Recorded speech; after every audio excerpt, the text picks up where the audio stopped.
তুমি কার মনে সারাক্ষণই চলতে থাকো, তুমি কার মনের মধ্যে সারাক্ষণ চলতে থাকো, তুমি কার মনের মধ্যে। ওকে, এই ব্যক্তি হয়তো তোমাকে ব্লক করে থাকতে পারে। হ্যাঁ, এই ব্যক্তি হয়তো তোমাকে ব্লক করেছে, তোমাকে কোনো রকম তোমার দিক থেকে ইমোশনাল ওয়াল ক্রিয়েট করেছে, তোমার সাথে কথা বলতে চাইছে না, এমন দেখাচ্ছে তিনি যেন তোমার সাথে কথা বলতে চানই না, তোমাকে ইগনোর করতে পারে বা মনের কথা বলছে না, কোনোভাবে তোমার দিক থেকে যেন একটা মনের একটা বাউন্ডারি তৈরি করেছে, একটা যেন দেওয়াল তুলে দিয়েছে।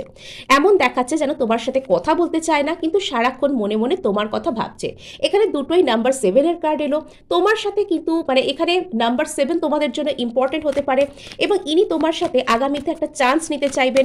ইনি কিন্তু তোমাকে একটা অপশন হিসেবে যদি ট্রিট করে থাকেন, তো এবার ইনি পার্মানেন্ট কিছু চাইবেন, ইনি তোমার সাথে যোগাযোগও করতে চান অত্যন্ত দ্রুততার সাথে। ওকে, ক্লেম করতে কিন্তু অবশ্যই সাবস্ক্রাইব করুন। ইনি কিন্তু তোমাকে নিয়ে গভীর চিন্তাভাবনায় ডুবে রয়েছেন, এবং ইয়েস, এখানে হঠাৎ করেই তোমাদের মধ্যে সাইলেন্স ব্রেক হবে।